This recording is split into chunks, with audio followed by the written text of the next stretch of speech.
and inject it into people with a specific purpose of, for instance, injecting the DNA that prevents the blood cells from being curved and crippled, which is sickle cell anemia, or hemophilia.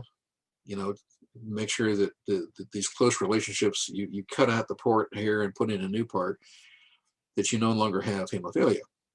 The cutting edge of medical technology right now is to take cells from your body, grow new organs, and stick them back in, because there'd be no rejection.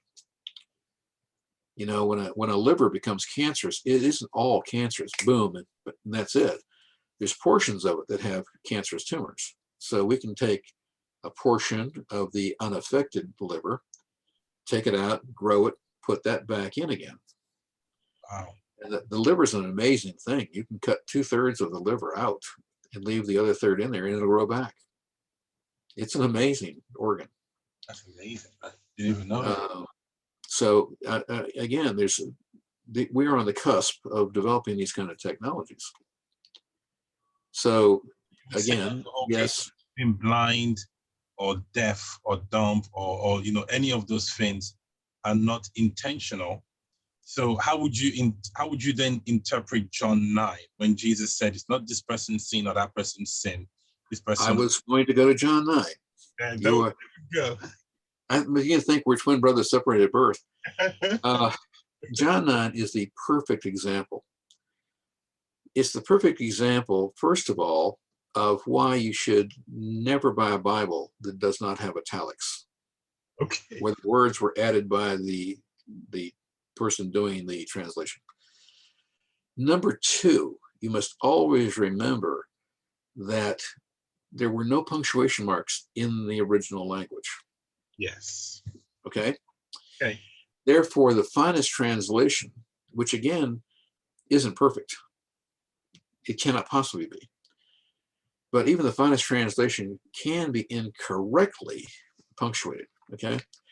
Let me give you an example with John 9, and if you don't mind, I didn't know I was going to need it, but let's go to John 9 together. Okay? So John chapter 9, which is the perfect example. Now, this is still on day 8 of the week of Tabernacles. Chapter 8 is the day after Tabernacles. It's a part of Tabernacles, but it's the day 8 of Tabernacles. Okay. And Jesus, at the end of 8, claims to be God. He says, I am. And he used Yahweh, the name given to Moses by God on the mountain. Yes. And because he did that, they said, well, that's blasphemy if it's not true. Now, it was true, but they thought it wasn't true, and they were going to stone him, but he eludes them. Now, we know exactly what he did. I mean, physically, we know exactly what he did. He leaves the court of the women out through the eastern door. He turns 90 degrees north, goes north off the Temple Mount, outside of the city wall that existed at the north end of the Temple Mount in his day. Okay. And he goes to, it's called the Pools of Bethesda, but he isn't going to the Pools of Bethesda. He's going to the area of the Pools of Bethesda. Now, the two Pools of Bethesda were the two largest cisterns anywhere in the Temple Mount for the water used in the temple. But right next to them, outside of the city, was also a pagan site. And this is where if the angel rippled the waters, somebody that jumped in would be healed. Well, it was a pagan site. It was how should we say this? It was a place for charlatans, because what happened is they had somebody nearby who knew when they were going to trouble the waters, just a gas bubble popping up from inside the pool.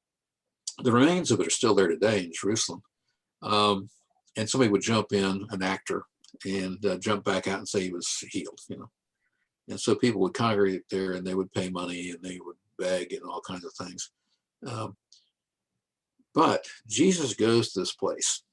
Now, when you look at this and you read it, Jesus is trying to correct a false teaching that has existed for 2,000 years in the Jewish community since the time of Job. Now, Job lives at 2000 BC. This is the time that Abraham is a young man.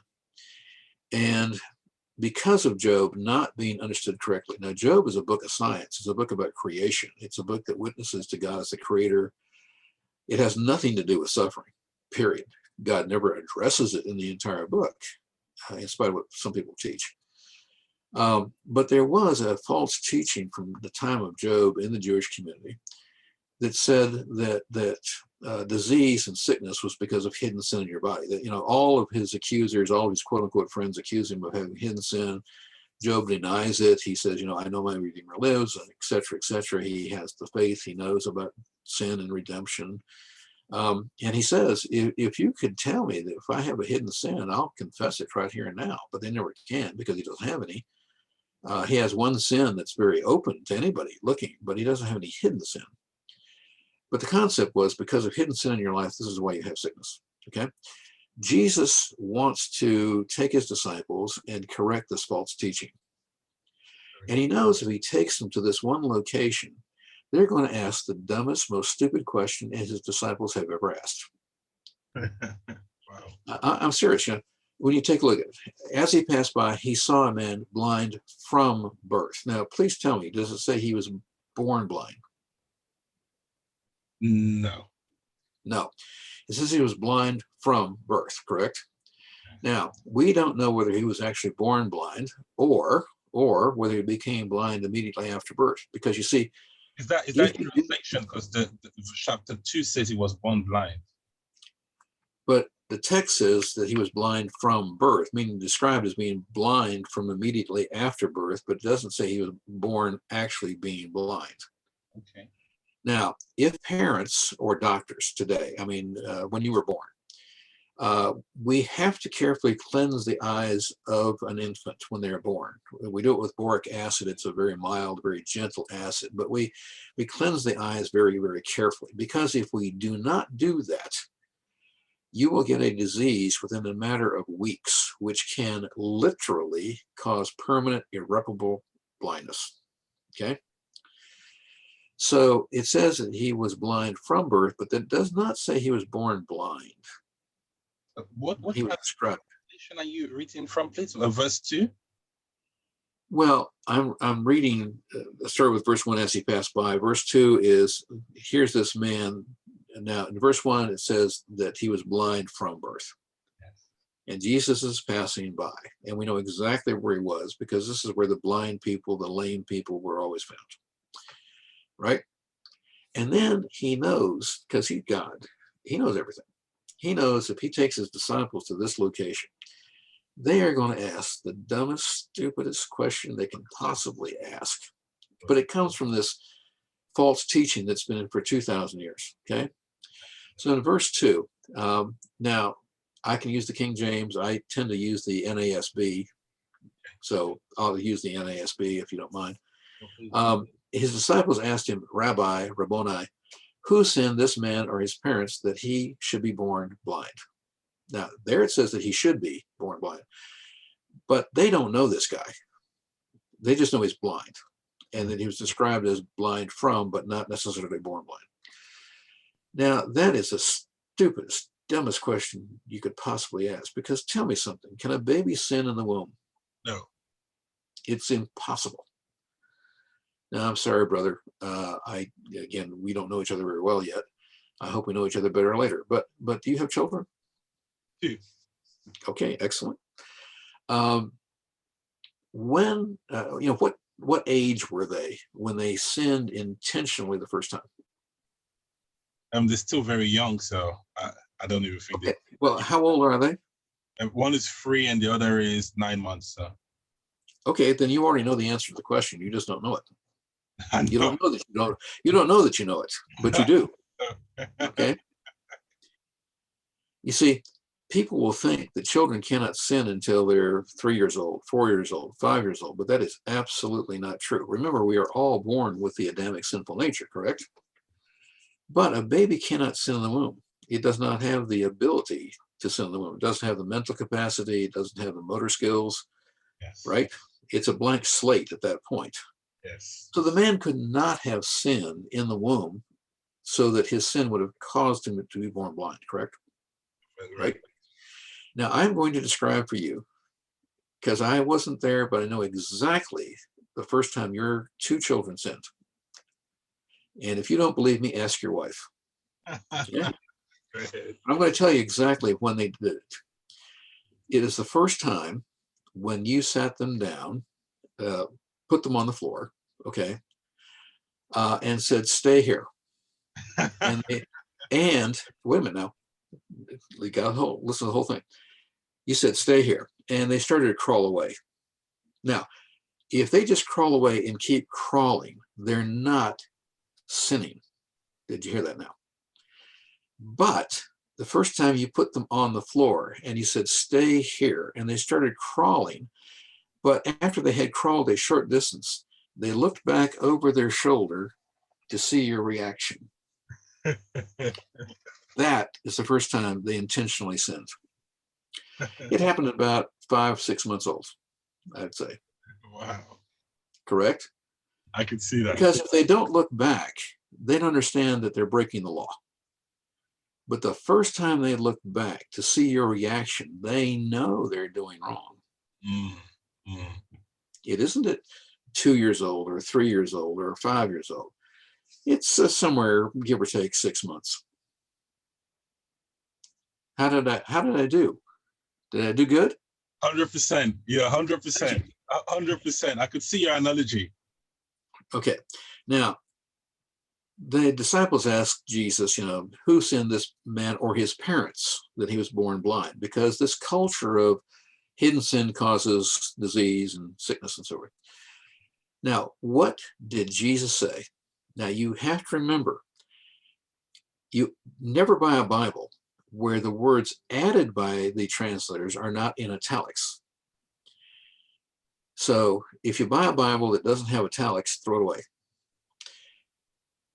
If you have a Bible that has italics, what is the first word out of Jesus's mouth in response to the question from his disciples? Because in verse 3, Jesus answered. And if you have a Bible that says it should be in italics, and therefore was not there in the original. And so what is the first word he actually said? Neither. Neither. And then, of course, as you're reading, neither this man sinned. Now remember, the word "that" is again not there in the original. So neither this man sinned, comma, nor his parents, should be period, not comma. So Jesus says neither one of them sinned. His parents were good people. Later, through intimidation, they will witness, but they were intimidated by the legal authorities above them. But nonetheless, they didn't sin. The baby didn't sin. And Jesus is saying stuff happens. Things happen. There are accidents. There are consequences. There was no intention to. An X-ray is traveling through the universe, comes into the atmosphere, went through his mother's womb and through the embryo, and at just the wrong time, we'll say, but just the right place, but at the wrong time, knocks out a gene for vision. He would be born blind. But again, the text indicates that he was not actually blind when he was born, that he became blind later. So his parents were good people. They didn't sin. They thought that they washed his eyes correctly. They really did. But nonetheless, he got this disease. And he's blind before they can do anything about it. And it's irreparable outside of a miracle of God. Okay? And so Jesus says stuff happens. And if you correct the punctuation, there are people who falsely taught and teach that God made a man blind so that Jesus would have somebody to heal when he came along. Now, if that isn't utter nonsense, I don't know what is. There were blind people all over the place. There were lame people all over the place in those days, right? God didn't have to make a guy blind for the occasion. But when people read the text in verse 3, neither this man sinned nor his parents, should be like exclamation point, really. Then Jesus says, but. Now, in the English, it was is in parentheses. It's in italics. It shouldn't be there. So Jesus says, but in order that the works of God might be displayed in him, comma. I must work the works of him. Well, I or me, I must work, or there are English translations that actually say we. Now, Jesus is standing there, so we is not incorrect, Good. right? We must work the works of him who sent me as long as it is day, exclamation point, not comma. Correct the punctuation. So Jesus says, neither this man nor his parents sinned, period. End of statement. This is not because of some human action. It's just happened. Then he says, but in order that the works of God might be made manifest in him, and so that people will see and he will know that God's miracle working power in his life, right? Jesus says, we must work the works of him who sent me. Very good. Right?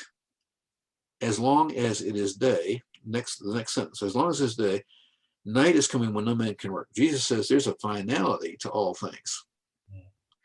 Now, 2,000 years ago, Jesus was standing there with his disciples, and he says, we must work the works of him who sent me, correct? Yes. However, if we were to translate that today in modern time, 2,000 years later, even if it was I must work, but really, if you take a look at the word in the Greek, okay, he says I. The word itself really means I, me, myself, admittedly, but he's with the disciples, so we is not an incorrect wording of it. We must work the works of him who sent me, correct? Well, you think about that today, what is he saying?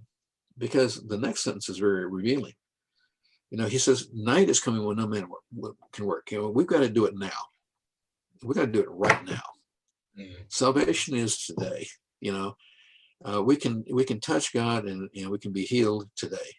But night is coming when no man can work. I teach on the feast. At the time of Yom Kippur, the Day of Atonement, the great Nicanor doors of the temple are closed symbolically, blocking off the entrance to the temple to sacrifice, presumably, therefore, to the atonement of sin, in a symbology of a finality. You got to make your decision. There's a time coming when the decision has to be made. You're going one way or the other, and that's, again, end of time or end of your life. And you've got to make that decision. It's the end of Teshuvah, the 40 days of Teshuvah. This concentration on get your life right with God. But the great Nicanor doors are closed, symbolically saying there's a finality to all things. And Jesus is saying night is coming when no man can work. There's going to be a finality when we can't heal, we can't save, etc. We can't preach the message anymore, correct? Yes. So he says to them, we must work the works of him who sent me. Now, if we were today, we must work the works of him who sent us. Isn't that right? Because if it's in the plural, we would be us. Yes. Right? So we must work the works of him who sent us. That would be the modern way of saying it, right? Night is coming when no man can work. There's a finality to all things, right? And then he says in verse 5, while I am the world, I am the light of the world, correct? Now, he's not in the world anymore. He's at the right hand of the Father in heaven. Now, he sent the Holy Spirit to be with us, John 14. But he's no longer here, right? So when he says, while I am in the light, I'm the light, while I'm in the world, I'm by implication, what does that mean? Well, if he's no longer here, then we are the light of the world, right? Very good. Right? Now, we could continue with it, but Jesus heals him. Now, every time Jesus healed a blind man, he did it differently. He never did it the same way twice, which I think is a tremendous lesson itself. Remember they brought the Nehushtan of Moses into the promised land, set it up on a high place, and Hezekiah destroyed it 700 years later. And what is the great warning? Now, why did Joshua allow it to be taken into the land? I mean, Moses was dead. He couldn't prevent it. But why did Joshua allow it to be taken into the land? Certainly he could have prevented it. Why didn't King David tear it down? Certainly he had the authority beyond a shadow of a doubt. Why did it have to wait to Hezekiah, 400 years after Saul, And the reason is because people saw it heal once in the desert. And they said, well, if that's the way God does it once, that's the way he's going to continue to do it. And they worshiped that stupid snake and the snake on it, the symbol of medicine, of course. But they worshiped it for its healing powers for 700 years when it was an inanimate object. Wow. But when Jesus heals blind people, he does it differently in every single case. Yes. And the warning there is, just because you see God do something once, don't expect him to do it the same way again. That he says, I'm the God who is the same yesterday, today, and tomorrow, but he's also the God who says, I do a new thing. Absolutely. Right? Yes, yes. And so when you continue to read the story, what did he do? He spat on the ground, literally spat on the ground, made some clay with the saliva and the clay, anointed the man's eyes. And then he says to this blind man, go wash in the pool of Siloam. Now, if you've got a good Bible, it should have a parenthetic statement, parentheses, which is translated sent, parentheses, period, right? And so he went away and came back seen, or he came, but it means came back seen, correct? Now, I think it's a double entendre. He came back seen physically, but I thought I also seen spiritually too, that Jesus was the one who had healed him and Jesus was the Savior, etc. Yes, yes. But what is the pool of Siloam? Because that's the Greek word for it. And that says being translated, meaning sent. But if you go back to Nehemiah, if you go back to Ezra, if you go back to Isaiah, the pool of Siloam is the pool that Hezekiah dug at the time of the siege of Sennacherib, where he walled off the Gihon spring, dug the tunnel of Hezekiah from the Gihon spring to the pool of Bethesda, or Siloam here, sorry, Siloam. Now, if you go back to the scriptures I've mentioned, and I could take you to them, it's the pool that collected the living water that came from the Gihon spring. Wow, very good. Right? And it's called the pool of living water. And Siloam is the Greek for Shiloah in Hebrew. Yes, yes. Which actually means he who is sent. See, it says translated sent. Again, it's a translation where you leave out the words that should be there, which is actually translated he who is sent. Yes. Now, who is he who is sent? Lord Jesus himself. Exactly right. So what we can do is we can say that, first of all, Jesus anointed the man's eyes, but the man had to do an act of obedience to receive his sight. So Jesus provided the miracle, but the man had to do an act of obedience. It's like Nahum, the Syrian, having to dunk up and down in the water. Yeah, 7 times. Other things, So he does his act of obedience. Now, you can't put that in 3 dimensions, but I can. Unless you have been to Jerusalem as many times as I have. Remember that this location is the northeast corner off the Temple Mount, on the side of the valley of the Kidron. He has just told a blind man to go west around the northwest corner of the temple complex, walk south past the temple, then down the Ophel, which is a slope about like that, and then go down to the entire city of David, to the bottom of the city of David, which, believe it or not, is a slope like that. You cannot stand up easily walking down. And when you walk up, you are leaning into the hill. And he's just told a blind man to do that. That's a tough trip, man. That is a tough trip.